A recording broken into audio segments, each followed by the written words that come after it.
Bonjour à tous, nous sommes en pleine guerre avec l'Iran et on a voulu aujourd'hui avoir le regard d'un spécialiste de sécurité et stratégie.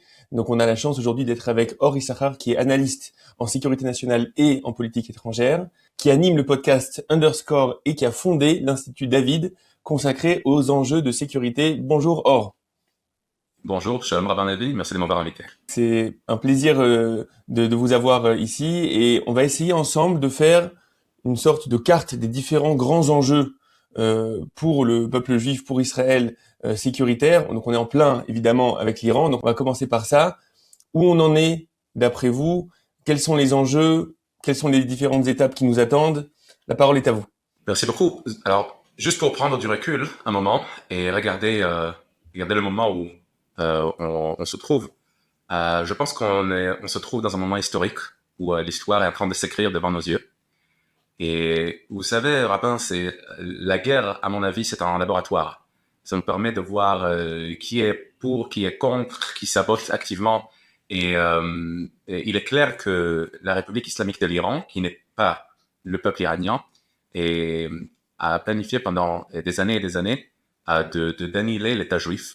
Et donc, ils ont inspiré de se doter de l'arme nucléaire, de se doter des missiles balistiques qui fonctionnent comme un bombe atomique, c'est-à-dire des dizaines de milliers de missiles balistiques pour les lancer à Israël. Et comme vous voyez, même les pays arabes qui n'ont pas activement participé à cette guerre sont ciblés par le régime iranien, des hôtels, des aéroports, des installations euh, d'installations de pétrole, tout ça dans la région de Golfe et même l'étoile d'Ormuz. Alors tout ça est ciblé par le régime iranien. Vous savez, il est aussi, je vous ai entendu il y a quelques jours raconter l'histoire de Purim. Vous avez mentionné les clés de lecture.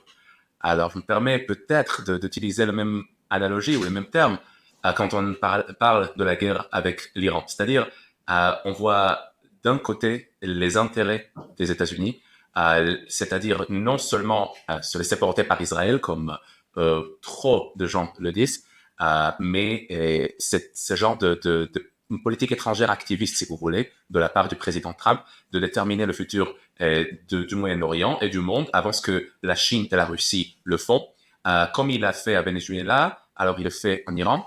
Et donc Israël, dans ce cas-là, n'a pas convaincu le président de façon malhonnête, si vous voulez, d'attaquer l'Iran, mais au contraire, le président des États-Unis se sont rendus compte qu'en fait, c'est l'Iran qui est le facteur déstabilisant numéro un du Moyen-Orient. Et donc, tant que le régime iranien continue de fabriquer des missiles balistiques et aspirer de se doter de l'arme nucléaire, etc., et alors, les aspirations américaines au Moyen-Orient vont sembler de plus en plus lointaines. Alors, euh, c'est exactement le moment où les alliances se révèlent, le moment géopolitique où même les dirigeants de l'Europe de l'Ouest s'opposent à la guerre, même que c'est par ces régions-là où je ne peux pas dire que la quasi-totalité, mais une partie importante de leur consommation de pétrole arrive.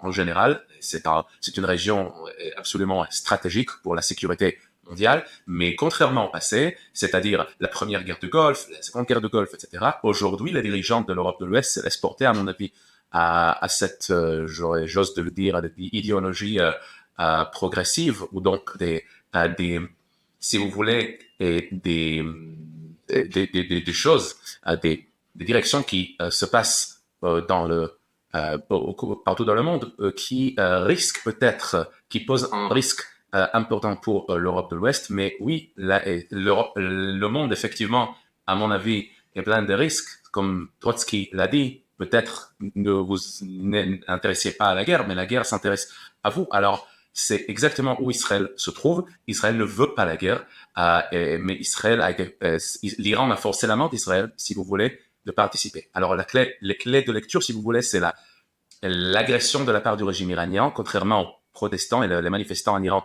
les civils qui veulent la liberté. C'est la volonté d'Israël de prendre son destin à la main avec la participation active ou même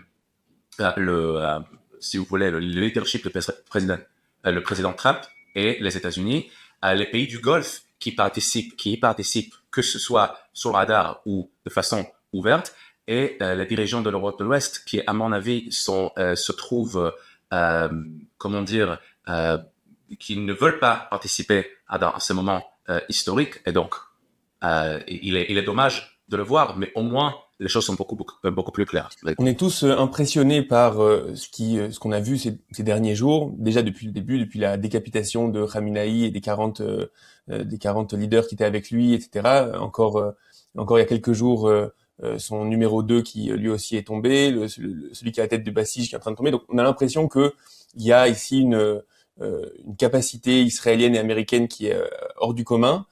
À votre avis, on va vers quoi? Est-ce que c'est utopique de penser que le régime peut tomber? Quels sont vos pronostics? Alors, ce qui va se passer, c'est la volonté du peuple iranien qui va le déterminer. Alors, à mon avis, c'est oui, Israël et les États-Unis, comme ils le disent, ils aident au peuple iranien de déterminer son propre destin. C'est absolument choquant, dans un bon sens, hein, mais c'est choquant, c'est admirable même. Ce qui est l'armée de l'air d'Israël et des États-Unis sont capables de faire avec des chasse-avions, avec des avions avec des avions de chasse, pardon, avec des porte-avions, avec la force militaire qu'Israël et les États-Unis déploient dans la région. Le renseignement est absolument remarquable, comme vous l'avez mentionné. Israël et les États-Unis ont réussi à décapiter les dirigeants politiques de l'Iran. Et du premier moment, c'est-à-dire on commence très fort et on continue avec plus de 2000 attentats, 2000 attaques aériennes par jour. Ils ciblent non seulement les dirigeants politiques, mais aussi les bases militaires, les sites de fabrication de missiles, non seulement de lancement, mais de fabrication de missiles et de drones. Et donc, au fur et à mesure, la force de l'Iran, la capacité de l'Iran d'attaquer ses voisins diminue. Alors, Quels sont d'après vous les différents scénarios que on peut voir pour la suite et pour la fin de cette guerre? Alors, il y a un nombre de scénarios. Numéro un, je pense que ce ne serait pas la même Iran. Quoi qu'il en soit, quoi qu'il arrive, ce ne sera pas la même Iran le jour d'après de la guerre. Le lendemain de la guerre, je pense qu'on va voir soit le régime survit, et donc ça va être un régime beaucoup plus violent, beaucoup plus oppressif qu'auparavant, ou bien on va voir, j'espère bien, un scénario où le régime change, le régime chute, mais ça va prendre du temps. C'est ça qu'il faut comprendre. Vous rendez compte, peut-être vous souvenez de Reza Pahlavi, c'est le prince héritier de l'Iran, qui vit aux États-Unis. Alors lui-même, il a dit, je veux pas être le prochain Shah de l'Iran, hein. Je veux pas restituer la monarchie. Si vous voulez, il y a des monarchistes en Iran, peut-être comme en France, mais pas à ce niveau-là. Alors il veut être un agent de transition, c'est-à-dire que, à mon avis, si le régime chute, encore une fois, il faudra y avoir des éléments du régime précédent pour mener la transition. Si on prend le modèle de Venezuela, comme l'a fait le président Trump, alors il a kidnappé, si vous voulez, ou neutralisé Maduro, alors que son député, Delcy Rodriguez, continuait de mener les affaires quotidiennes, alors que je suppose, à un moment, on va avoir des élections. Alors en Iran, peut-être que le président Pezeshkian, qui est un technocrate, qui est un bureaucrate, oui, il participe à ce régime meurtrier, mais normalement, si vous cherchez des figures dans le régime qui sont moins radicales, c'est impossible. Alors, Pezeshkian en est. Alors, lui et d'autres figures du régime qui peuvent peut-être, avec Reza Pahlavi, avec d'autres figures de l'opposition iranienne, mener le pays vers le changement. Ok, d'après vous, quel est le pronostic le plus probable? Est-ce que le régime va tomber? Est-ce que le régime ne va pas tomber? Bon, là, si j'étais, comment dire, en bolle de cristal, ou si j'étais un prophète, alors ce serait beaucoup plus facile. Alors, on ne devra pas faire des analystes toute la journée. Mais voilà, il faut toucher sa vie, comme on dit chez nous. C'est à part de ça. Alors, c'est l'heure des analystes et des chercheurs pas deviner peut-être, mais un devine éduqué. Alors, si vous voulez, oui, je pense effectivement, le régime va chuter un jour, peut-être pas maintenant, mais le régime va chuter. Si le régime va chuter, maintenant, ce serait au bout d'un processus qui est long. Les gardiens de la révolution, qui sont les éléments les plus violents de l'Iran, vont peut-être se rendre compte qu'il est le temps, il est l'heure de capituler. Et comme l'Allemagne nazie, à mon avis, ça doit s'aboutir avec la capitulation totale de la part de l'Iran. C'est-à-dire, je veux voir le président Pezeshkian et d'autres éléments du régime iranien, si vous voulez, subir un acte de capitulation au président Trump. C'est-à-dire un acte de capitulation qui dise oui, pour empêcher de plus en plus de sang de se faire verser, on comprend bien qu'il faut mener une transition en Iran vers un meilleur pays. Je pense que ce scénario est un peu lointain. C'est-à-dire, il y a peut-être pas zéro, mais la chance que et les gardiens de la révolution veulent le faire volontairement, il y a, c'est un peu lointain quand même. Mais j'espère bien qu'avec de la force militaire des États-Unis et d'Israël et la participation active de la part du peuple iranien, les manifestants dans la rue, ce sera possible. Vous dites que c'est un scénario qui peut prendre du temps, mais est-ce que ça veut dire que la guerre va être longue, ou est-ce que ça veut dire que la guerre peut être courte et limitée, et qu'après il va y avoir des processus internes au sein de l'Iran qui vont faire que les choses vont émerger?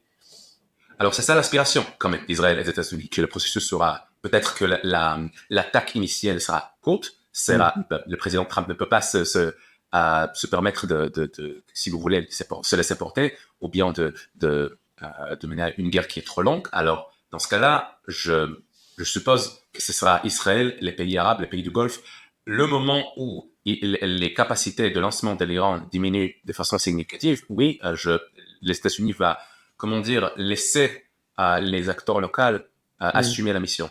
Et donc, ça coûte beaucoup plus cher, à mon avis, de peut-être attendre au danger de nous rattraper, par contre, ou bien par contre d'empêcher le danger à l'avance. C'est exactement ce qu'Israël fait. Et vous savez, c'est ce moment où ça me rappelle de fables des Ésope. Si vous connaissez le conseil tenu par les rats de Jean de La Fontaine, cette image de conseil de rats qui se réunit, il y a un chat dehors de trou. Alors, bien évidemment, il faut donner une alerte, comme le renseignement israélien, il faut donner une alerte pour le danger imminent. Alors, l'un des membres suggère qu'il faut attacher un grelot au chat, et donc on saura quand le danger arrive. Très bien, tout le monde vote, la résolution est adoptée. Juste un petit problème, qui attachera le grelot? Voilà. Alors, c'est exactement ce moment-ci où Israël a choisi d'attacher le grelot. Malheureusement, les dirigeants de l'Europe de l'Ouest ont choisi de ne pas participer. Si vous voulez, ils ont choisi la passivité stratégique ou bien une politique étrangère qui choisit la silence, se laisser porter au lieu de, vous savez. Comment vous comprenez la réaction de la France, par exemple, puisque ça nous concerne, étant donné qu'on est francophone, mais comment vous comprenez cette réaction? Alors d'abord, normalement, dans la relation, les affaires étrangères, Charles de Gaulle a compris très bien, hein, il faut dicter les règles, non pas subir les règles. Alors, c'est triste de le voir, c'est les empires du passé qui choisissent la passivité. À mon avis, ils choisissent de ne pas intervenir parce que le danger, alors sur le front domicile, si vous voulez, est élevé, c'est-à-dire des populations importées, et il faut le dire, des minorités islamistes en France, au Royaume-Uni, qui posent un danger extrêmement imminent aux dirigeants politiques, à l'autorité de l'État, en France, à l'Europe de l'Occident et ailleurs. Mais il y a aussi un élément comme vous voulez, d'être peut-être traumatisé de le choc de 2 guerres mondiales, de la guerre froide, de fait même on est censé avoir la fin de l'histoire il y a 30 ans, et bon, l'histoire a refusé de se terminer. Et donc, il y a ces éléments-là où il y a des acteurs au Moyen-Orient, partout dans le monde, que ce soit la Chine, la Russie, qui envahit l'Ukraine, ou l'Iran, qui envahit ses voisins, qui menacent la paix globale. Alors, ce sont les États-Unis qui ont choisi d'assumer la mission. Malheureusement, l'Europe de l'Ouest a choisi de ne pas le faire, ou bien parce qu'ils ne peuvent pas. On a vu le processus de démilitarisation, le fait que l'armée du Royaume-Uni s'est diminuée à 15% dans 10 ans, au cours des 10 dernières années. Bon, on voit bien que ce sont les pays de l'Europe de l'Est, en fait, la Pologne, la Lettonie et d'autres qui choisissent de se armer avec l'aide des États-Unis. C'est ironique un peu, vous savez, Rabin, parce que normalement, les dirigeants de l'Europe donnent des leçons aux États-Unis qu'il faut, voilà, l'unité et notre bon, valeur commune, si vous voulez, les valeurs communes, c'est l'alliance de l'OTAN qui nous tient ensemble. Et donc, le moment où les États-Unis demandent ou exigent leur participation, bon, ils préfèrent ne pas le faire. C'est triste, mais c'est comme ça, apparemment. Mhm. Vous avez dit un peu plus tôt que Trump ne peut pas se permettre que la guerre soit trop longue. Est-ce que vous pouvez un petit peu développer ça? Parce que c'est l'impression qu'on a, que la stratégie de l'Iran, c'est finalement de faire pression sur le détroit d'Ormuz, etc., et de ce qui s'appelle jouer la montre, faire en sorte que finalement la guerre va se prolonger, va avoir un coût économique et un coût trop important, et que finalement on cherche à une porte de sortie au plus vite. À votre avis, est-ce que ce scénario peut se réaliser et quels en seraient ses enjeux et ses coûts? Alors d'abord, à mon avis, ça va durer quelques semaines. Alors déjà, c'est pas long. La première guerre de Golfe a duré, à mon avis, 42 jours. La Seconde Guerre mondiale a duré 5 et 6 ans. Alors normalement, quelques semaines, c'est pas au-delà des capacités de l'Ouest. Oui, le président Trump aspire comment dire, de mener des guerres courtes. C'est bon pour la base qui supporte, Son les soutiens, électorat. les midterm elections, on dit les élections de midterm, qui seraient le mois de novembre. Et donc, il veut terminer cette guerre le plus loin possible de ces élections, tout en donnant des outils, si vous voulez, aux acteurs locaux de faire face aux dangers eux-mêmes. C'est exactement la stratégie de Trump en Europe. C'est-à-dire, oui, les États-Unis participent avec, vous savez, des dizaines de milliers de soldats qui sont positionnés sur le territoire européen, avec des missiles patriotes de défense aérienne. Alors tout ça, les États-Unis font pour l'OTAN, pour l'Alliance Atlantique.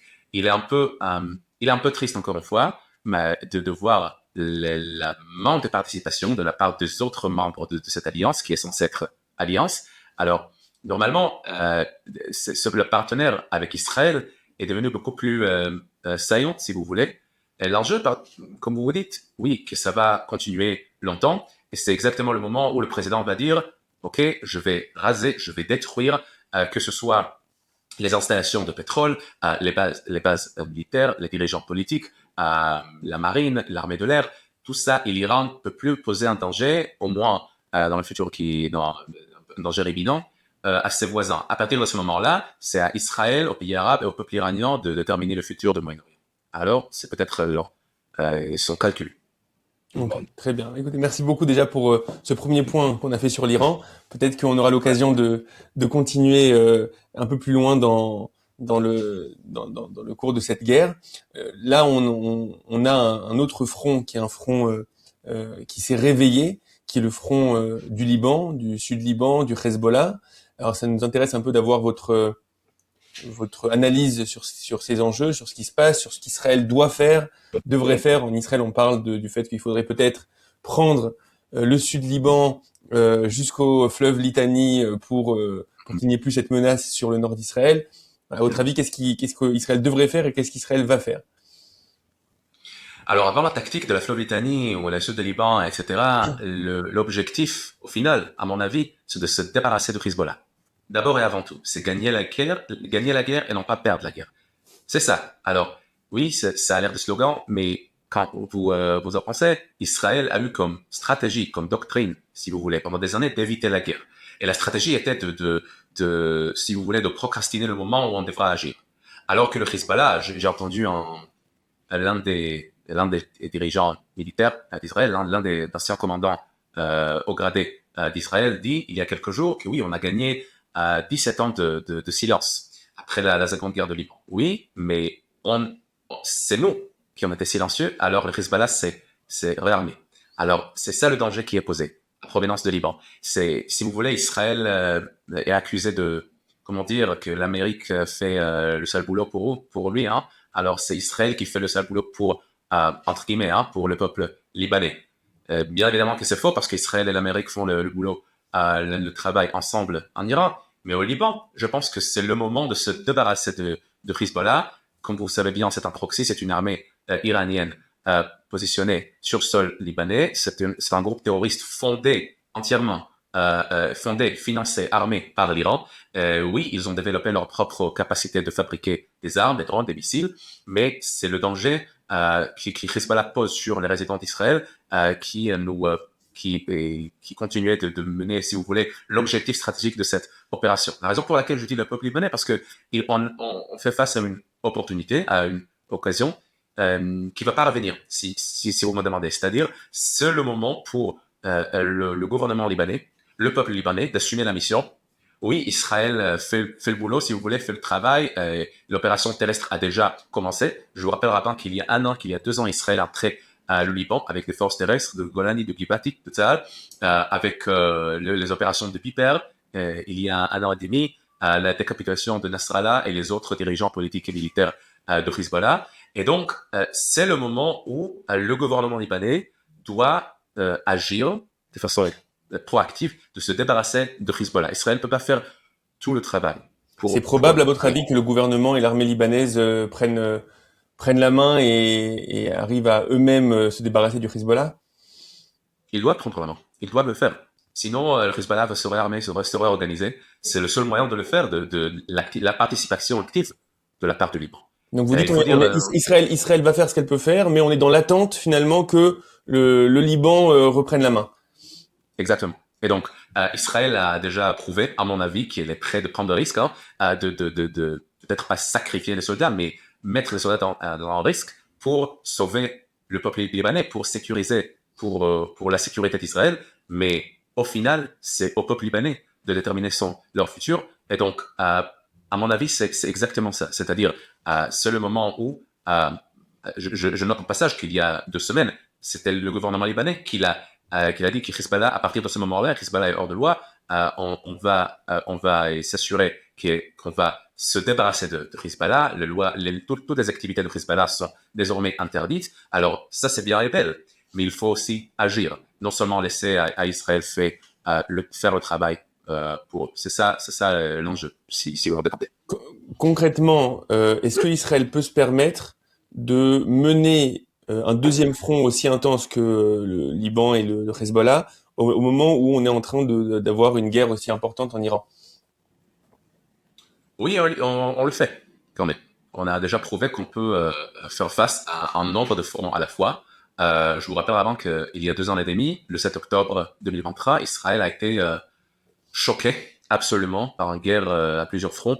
Ça a commencé par la bande de Gaza, que je suppose qu'on va en parler plus tard, avec la participation de Hezbollah, qui a commencé à tirer sur des civils israéliens, et même Iran, lui-même, non seulement par armer et financer ces groupes-là, les Houthis, bien évidemment, du Yémen, mais aussi des milices en Irak et en Syrie, et l'Iran lui-même, je me rappelle de ça très vividement, en fait, il y a 2 ans, alors que l'Iran a tiré pour la première fois de l'histoire des missiles balistiques sur Israël, et donc c'était un moment de choc. Mais vous savez, une fois le choc est passé, on a dit ok, on peut comment dire, assumer la mission, et c'est pas aussi terrible que cela. Les systèmes de défense aérienne ont une occasion de se développer, et donc on a trouvé juin l'année dernière, et maintenant mars 2026. Alors qu'Israël est pas moins qu'une superpuissance régionale, un pays de 10 millions de résidents, face à un pays de 92 millions de résidents, un régime iranien qui a terrorisé toute la région, et maintenant Israël se trouve la main dans la main avec les États-Unis pour sécuriser, si vous voulez, l'architecture sécuritaire de la région avec les pays arabes. Alors ce sont des Israéliens, des Arabes et des Américains qui luttent ensemble pour le futur de la région. Je pense déjà c'est un atout important. À votre avis, qu'est-ce qui va se passer dans les prochaines semaines sur le front du Liban? Est-ce qu'on va rester dans quelque chose qui est majoritairement des frappes aériennes, ou est-ce que va y avoir quelque chose qui est plus terrestre avec beaucoup de réservistes qui seraient rappelés pour rentrer au sud Liban? Alors, on va voir une opération terrestre qui a déjà commencé, je vous rappelle, avec beaucoup de réservistes qui ont été déjà rappelés, y compris un nombre de mes amis qui ont été rappelés au service de réserve.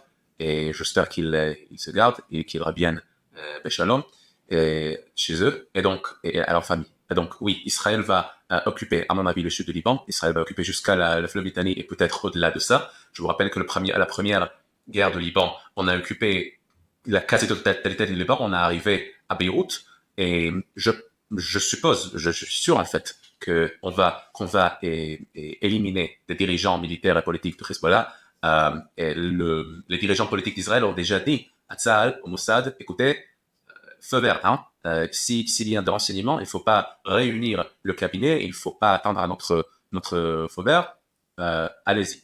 Alors, dans ce cas-là, le Hezbollah, les capacités militaires de Hezbollah vont diminuer, oui, c'est sûr, mais c'est beaucoup plus compliqué que cela, et c'est pour ça qu'on a besoin de la participation active des Libanais. Parce que à partir du moment où la guerre se termine, le Hezbollah, dans 24 heures, va se réarmer.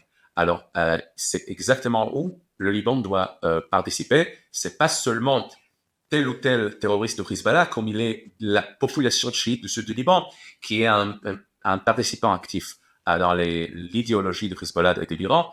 Et ce sera beaucoup plus compliqué. Peut-être on devra en zone de séparation entre la population du nord et le sud du Liban, peut-être avec le patrouillement de forces internationales, pas les forces des Nations Unies, parce qu'ils sont aussi efficaces de ne pas y être, mais les forces peut-être de l'OTAN ou d'autres pays arabes même à la région. Si les pays arabes peuvent participer à la sécurité de Gaza, alors pourquoi pas participer à la sécurité du Liban?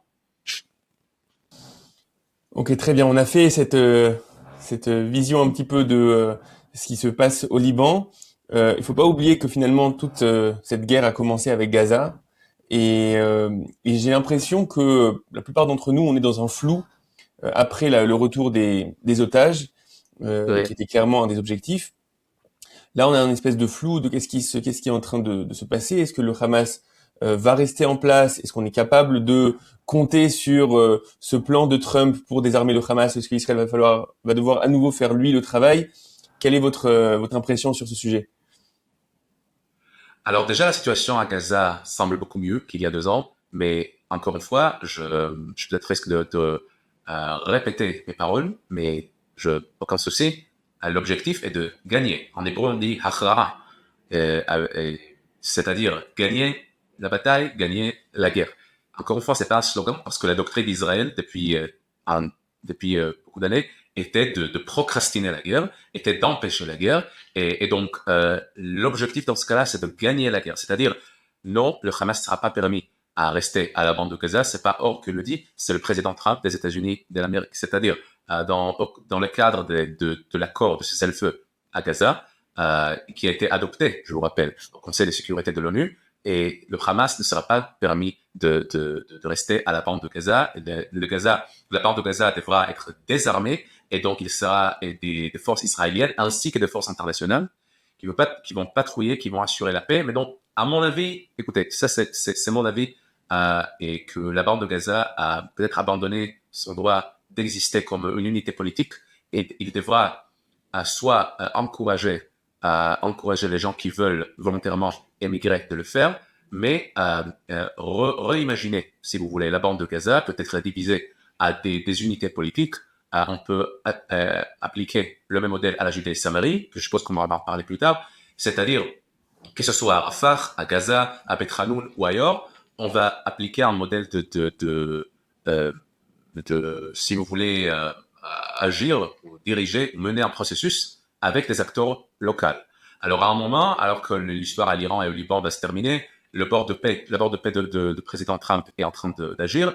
Le moment venu, on va, à mon avis, résumer la bataille à la bande de Gaza justement pour se débarrasser de Hamas, parce qu'il ne va pas le faire volontairement, non plus que l'armée de l'Indonésie ou de l'Azerbaïdjan veut le faire. Et donc, dans ce cas-là, Israël, cette fois-ci, va gagner la guerre. C'est-à-dire, je veux pas être trop pessimiste, mais depuis le 7 octobre, on attend à ce que Israël se débarrasse du Hamas à la bande de Gaza parce que pose plus un danger pour les résidents du Nord ou en général les résidents d'Israël. C'était le Hamas qui a mené la région vers une guerre régionale, pas Israël. Et donc, dans ce cas-là, j'anticipe que c'est ça qui va. J'essaie de comprendre concrètement en fait.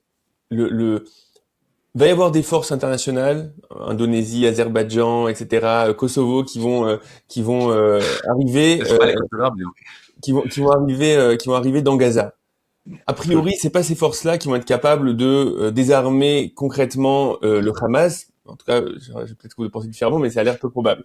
Donc, au sein de cette histoire-là, on va avoir Israël qui va recommencer, alors qu'il y a d'autres soldats, d'autres pays, dans Gaza, Israël va recommencer une offensive? Non, alors j'ai dit qu'on va attendre à ce que la campagne en Iran et au Liban va se terminer. Et donc, à ce moment-là, à mon avis, on va résumer les batailles, redémarrer les batailles à la bande de Gaza pour désarmer le Hamas. Alors, c'était la mission qu'il devrait faire il y a longtemps, mais comme vous le savez très bien, vous l'avez mentionné, il y avait des otages israéliens, et il y avait plusieurs à Gaza. Une fois, il n'y a plus d'otages, pour la première fois depuis 2014 à Gaza. J'anticipe qu'Israël, oui, à ce moment, il se concentre sur l'Iran et le Liban. Une fois que l'histoire de l'Iran et du Liban va, comment dire, va être plus maîtrisable, ou bien on va passer à la phase suivante, alors on va se concentrer sur Gaza, premièrement avec la force militaire d'Israël pour désarmer le Hamas, oui, mais après il faut aussi un plan politique avec les États-Unis et les autres pays pour diviser le Gaza à des unités politiques, offrir de l'immigration volontaire et donc sécuriser une zone de séparation entre cette unité politique palestinienne à la bande de Gaza et le territoire israélien. Le Hamas est imbriqué totalement dans la population. On est dans des zones qui sont des zones extrêmement euh, peuplées, étant donné qu'une grande partie de la bande de Gaza maintenant a été vidée et sous l'armée israélienne. Donc, je me dis, en fait, comment ça va être gérable euh, cette euh, cette incursion israélienne avec autant de population? Certes, on n'a plus nos otages dedans, mais avec une population civile énorme. On a vu à quel point euh, le la vie du monde, enfin, la vie que le monde avait d'Israël a chuté énormément à cause justement de cette guerre, et ils nous rendent responsables de ce qui se passe à Gaza, alors que le Hamas a évidemment une stratégie de bouclier humain assumée. Donc, comment on va gérer ce combat-là? Alors, à mon avis, le problème d'Israël, qu'on a géré les problèmes au lieu de les résoudre. Alors, oui, on va gérer, c'est-à-dire, oui, oui, je vois ce que vous voulez dire, mais à mon avis, l'opinion populaire, si vous voulez, l'avis du monde, l'avis pas de tout le monde, mais l'avis de ceux qui disent, par exemple, qu'Israël a mené les États-Unis vers une guerre en Iran, c'est le lobby juif qui a convaincu le président Trump de sacrifier des soldats américains, etc. Alors, quoi qu'il arrive, on ne pourra pas apaiser ceux qui, vous savez, c'est le business model, hein, c'est le modèle de business de ces gens qui profitent peut-être du fait qu'il y a des narratifs antisémites qui s'explosent en fait dans cette période-là. Alors Israël ne peut pas gérer sa sécurité nationale par, si vous voulez, le flux de ceux qui disent voilà, c'est Israël et les Juifs qui causent tous les problèmes du monde. Ce sont des narratifs antisémites les plus anciens, si vous me demandez, mais au-delà de ça, oui, vous avez raison. Au cours de 2 ans, l'image d'Israël a détérioré de façon significative. On a vu partout que ce soit l'ONU ou même des dirigeants politiques. Et vous savez, Rabin, il est choquant de voir à quel point des narratifs antisémites ont devenu mainstream, ont devenu au centre de la carte politique au lieu d'être, vous savez, énoncés par l'extrême droite ou l'extrême gauche. Alors aujourd'hui, c'est l'ancien directeur de contre-terrorisme national qui vient de partir, qui a dit voilà, c'est le lobby juif qui a convaincu le président d'attaquer l'Iran. Alors euh, c'est absolument sans précédent. Alors oui, il faut gérer la guerre d'image, la guerre d'information. À mon avis, aujourd'hui, il est beaucoup plus facile. La population gazaouite, oui, elle existe. À mon avis, sur radar, beaucoup de gens partent de la bande de Gaza, mais le moment venu, on devra évacuer la population vers ces centres militaires, on peut en élaborer si vous voulez, et commencer à combattre contre les troupes de Hamas qui restent à Gaza. Je reconnais le fait que oui, pendant longtemps, on ne pourra pas neutraliser, désarmer tout n'importe quelle fusillade ou n'importe quelle arme ou terroriste qui se trouve à Gaza, mais au moins, au fur et à mesure, on va rendre la bande de Gaza un endroit où on peut gérer. Et vous pensez que l'ensemble du monde politique israélien, parce qu'on a quand même des élections cette année, donc c'est-à-dire que c'est possible que le gouvernement change, c'est possible que un prochain gouvernement, est-ce qu'il pourrait pas se dire, bah finalement on va laisser Trump gérer cette histoire-là avec son conseil de la paix, et nous on reste en bordure. Le Hamas a été affaibli, certes, mais on va pas re-rentrer dans une guerre qui est aussi coûteuse, et aussi coûteuse en hommes, et aussi coûteuse au niveau de nos relations internationales. On va pas re-rentrer dans une guerre aussi difficile. Est-ce que vous pensez qu'il y a un consensus en Israël sur le fait qu'il va falloir nous-mêmes aller mener cette guerre contre le Hamas et finir le travail. C'est exactement le scénario qui m'inquiète, en fait. Le fait même qu'on va procrastiner encore une fois les choses, qu'on va, comment dire, la silence va être trop addictif et on va nous commencer à nous raconter des histoires comme on l'a Alors, fait dans le passé. vous avez dit le silence parce que en hébreu on dit hasheket, mais en fait en français ce serait le calme. C'est-à-dire que Le calme, voilà, pardon. le calme, on va être addict au calme et on va pas vouloir retomber dans une guerre. Voilà, merci beaucoup. Oui, alors c'est le calme qu'on a été addicté. Alors c'est exactement ça qui a amené Israël au 7 octobre, si vous me demandez. Mm. C'est-à-dire, on est parti de l'axe Philadelphie, on a restitué, comment dire, une politique de, comment dire en hébreu, sheket murat sheket, le calme pour le calme. C'est-à-dire qu'on se laisse, on laisse l'ennemi de se réarmer alors qu'on n'agit pas, sauf si le Hamas tire des roquettes sur des civils israéliens. Et ça, c'est le but peut-être. Mais le processus derrière, c'est le réarmement de Hamas au point où il est capable d'exécuter un tel attentat atroce comme le 7 octobre. Alors, c'est ça qui m'inquiète en fait. Et ce qu'il faut faire désormais, comme je l'avais dit, une fois la campagne en Iran et au Liban terminée, je suggère qu'Israël recommence les batailles à Gaza justement pour désarmer ces troupes de Hamas qui m'y restent tout en attirant la population vers ces centres humanitaires.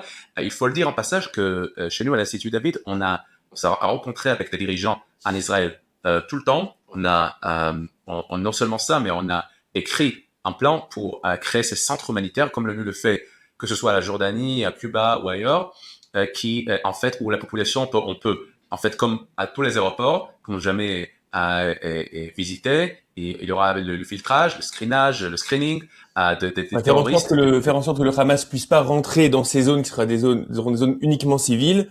Donc il y aura pas d'armes et on essaiera de faire en sorte que des gens qui sont connus comme des actifs du Hamas pourront pas rentrer. On aura que les civils et on pourra s'occuper, vous dites, de Hamas, des infrastructures qui resteront. Oui, exactement. Alors, ces zones humanitaires où on va s'assurer peut-être qu'il y aura des gens qui idéologiquement sympathisent avec le Hamas, mais ne sera pas armés. Alors, normalement, c'est ça qu'Israël doit aspirer de le faire. Ces zones humanitaires où la population sera concentrée, tout en ou bien et offrir de l'aide humanitaire. C'est pas, on n'invente pas, on invente rien ici, parce que partout dans le monde, l'ONU est en train de gérer, d'opérer de telles zones humanitaires, des zones de bataille, des zones de guerre. Alors, à partir de ce moment-là, Israël sera libre d'agir contre le Hamas. Et après ça, que ce soit la force de stabilisation internationale, ASF, va assurer de la paix tant que c'est possible. Mais Israël doit absolument insister sur ce fait-là de désarmer et démilitariser la bande de Gaza. C'est pas l'aspiration de l'extrême droite, c'est pas l'aspiration des gens qui comprennent pas le Moyen-Orient, c'est l'aspiration des gens qui ne veulent pas répéter le scénario du 7 octobre. Et ça, je pense que c'est pas trop en demander pour le peuple d'Israël. Merci beaucoup pour cette lecture de ce qui va se passer à Gaza. J'aimerais qu'on prenne maintenant le temps qui nous reste pour réfléchir de manière un petit peu plus d'en haut à on va dire ce qu'on appelle aujourd'hui le conflit israélo-palestinien, en réalité qui est sur l'avenir de la Judée-Samarie. Et il y a ici un décalage très ressenti entre d'un côté l'opinion mondiale qui est persuadée que la solution c'est d'arriver à 2 États pour 2 peuples, etc. Et d'un autre côté, la population israélienne qui très majoritairement, en particulier après le 7 octobre, pense qu'on ne peut pas aujourd'hui parler d'une solution à 2 États. On a déjà essayé avec Gaza de donner à cette population-là une entité. C'est ce qui a amené le Hamas et le 7 octobre. On sait aujourd'hui que la population de Judée-Samarie est une population qui est tout aussi radicalisée que s'il y avait des élections, ce serait pas Mahmoud Abbas qui serait réélu, mais ce serait sûrement le Hamas qui serait élu. Et donc on aurait, pour ceux qui connaissent un petit peu la géographie d'Israël, on aurait tout simplement à 2 pas de tout le centre névralgique d'Israël. Quand je dis à 2 pas, c'est vraiment, on parle de quelques centaines de mètres. On aurait peut-être une entité terroriste qui serait là. Donc, on va dire la population israélienne est face à cette espèce de constat. D'un autre côté, il y a des voix aujourd'hui en Israël qui disent mais comment vous voulez gérer? Il y a quand même plus de 2 millions de populations arabes non juives en Judée-Samarie. qu'est-ce qu'on pense long terme? Je sais que vous faites partie de lieux de réflexion où justement on essaie de proposer d'autres solutions, d'autres horizons qui ne sont pas la solution de deux États, mais qui permettent quand même à ce conflit d'arriver à une certaine solution. Donc, ça m'intéresse d'avoir votre avis sur cette grande question-là qui va nous occuper dans les prochaines années. Alors d'abord et avant tout, je pense que l'enjeu, c'est le formatage de la pensée. C'est-à-dire que, vous savez, le rapport, c'est l'ironie aux époques en matière de diversité, qu'il n'y a qu'une seule réponse correcte aux yeux des gens qui donnent des leçons à la diversité de la pensée. Alors, j'aurais choisi de référer par exemple pas la solution à deux États, mais l'idée à deux États, parce que évidemment elle a échoué. L'idée est-ce que c'est le peuple palestinien, le patrimoine, la terre, la Palestine effectivement était en Judée-Samarie et la bande de Gaza. Rien en l'histoire, un peuple n'a grandi dans deux territoires séparés, mais bon, on laisse pour le moment, on laisse de côté. Mais une fois Israël a occupé la Palestine en 67, le conflit a démarré. Mais et comme vous le savez très bien, comme nos auditeurs le savent, le conflit est ancien. Peut-être le conflit dans la version moderne a commencé avec les vagues d'Aliyah le 19e siècle, au 19e siècle, et avec la guerre d'indépendance en 48. Alors normalement, c'est peut-être pas la manque d'existence d'un État palestinien, comme Netanyahu a dit, mais l'existence même d'un État juif qui peut-être inquiète ou concerne le monde arabe ou la population palestinienne. Bien évidemment, sans l'idéologie, sans les leçons de l'histoire, oui, il faut trouver une solution qui est de bon sens, une solution qui donne d'abord et avant tout des solutions pour la sécurité nationale d'Israël, parce que évidemment c'est le pays le plus menacé du monde, et si vous voulez, donne une solution à ce qu'on appelle l'enjeu démographique. C'est-à-dire le fait même qu'on l'avait mentionné, il y a peut-être pas des millions et des millions, mais peut-être entre 1,5 et 2 millions Palestiniens qui résident en Judée-Samarie, dans des villes palestiniennes. Ce qu'on a tenté de faire dans le passé, c'est ce sont, si vous voulez, la recette Oslo. Les accords d'Oslo où on a divisé le territoire entre Israël et l'autorité palestinienne. L'autorité de Mahmoud Abbas a été créée pour les accords d'Oslo il y a 35 ans. Mais bon, il a échoué. À mon avis, il est temps de se débarrasser de l'autorité palestinienne.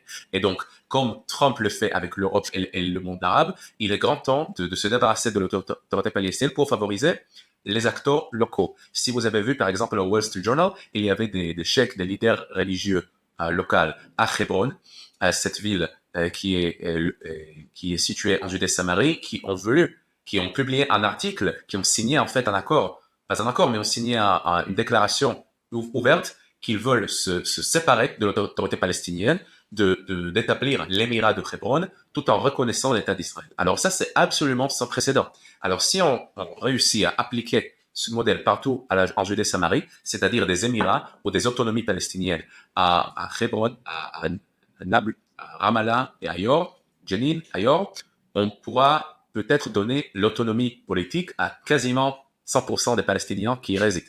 Alors Israël pourra peut-être réclamer la souveraineté des grands territoires, pas seulement les territoires C, mais les autres territoires en Judée-Samarie qui sont absolument vitaux pour sa sécurité nationale et, j'ose de le dire, pour sa patrimoine national, le site de Bible.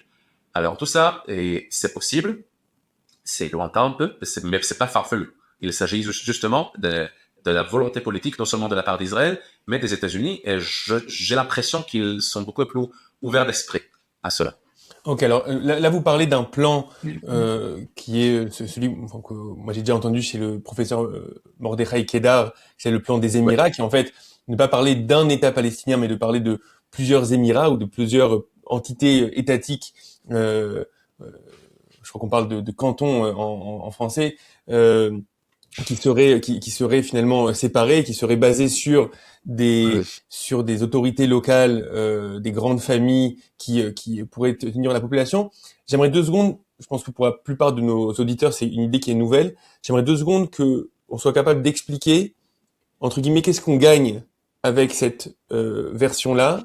Et pourquoi la version de continuer avec l'autorité palestinienne, aller vers une solution à deux États, est finalement très différente de plein de petits émirats qui seraient gérés avec Israël qui serait autour.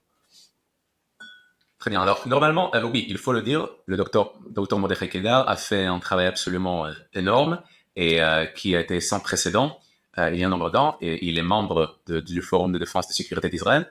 Et nous, à l'Institut David, on a continué ce travail, et au site web de l'Institut David, on a publié récemment ce plan qui est beaucoup plus élaboré que n'importe quel document qui a été publié dans le passé. C'est vraiment, c'est vrai, c'est-à-dire le fait même que on a reconnu le principe de base qu'il faut gagner le plus de territoire possible avec le moins de population possible, c'est-à-dire faire face à l'enjeu démographique tout en donnant des solutions à la sécurité nationale d'Israël. Et des fois, des gens, on a la tendance peut-être de se moquer de la notion de territoire en Israël. Bon, pour un petit pays qui est le voisin de beaucoup de pays ennemis, ou au moins des pays qui ont mené de la guerre dans le passé, où en ce moment-ci, oui, le territoire emporte. Non seulement que on peut entrer dans des leçons d'histoire, pourquoi la Palestine n'a jamais existé, mais en ce moment-ci, Israël clame des territoires je pense, de façon juste. Il est juste de clamer des territoires qui est nécessaire pour protéger les citoyens d'Israël. Je vous invite, le rabbin, et je vous invite, vos auditeurs, en Israël. On va ce qu'on appelle le balcon du pays. J'y étais il y a 2 semaines, un mois peut-être. Et le balcon du pays, où n'importe quel point en Judée et Samarie, où il est extrêmement visible. Le métropole de Tel Aviv, l'aéroport de Ben Gurion, les centres électriques, peut-être si vous voulez, les zones stratégiques d'Israël, la quasi-totalité de la population est extrêmement visible de la hauteur de plus d'un kilomètre au-dessus de la mer. C'est-à-dire, si vous avez la bande de Gaza, qui est un enclave près de la mer, hein, alors imaginez-vous 16 fois la taille de Gaza, en Judée et Samarie, avec quasiment 2 millions de Palestiniens qui dominent absolument tout le territoire du reste d'Israël. Il est impossible, des généraux militaires me l'ont dit, on a cherché de façon approfondie. Il est impossible de défendre Israël de la ligne verte. Il est impossible de défendre Israël de la route 7. Alors, de la route 6. Alors, si on regarde non seulement le fait que les Palestiniens n'ont pas le droit illégal ou historique pour ces territoires, mais qu'Israël en a besoin pour sa sécurité nationale, alors on peut réimaginer peut-être le conflit. L'autorité palestinienne, oui, elle a été créée pour dominer les zones A et B en Judée et Samarie, pour séparer ou donner une solution à ces enjeux démographiques.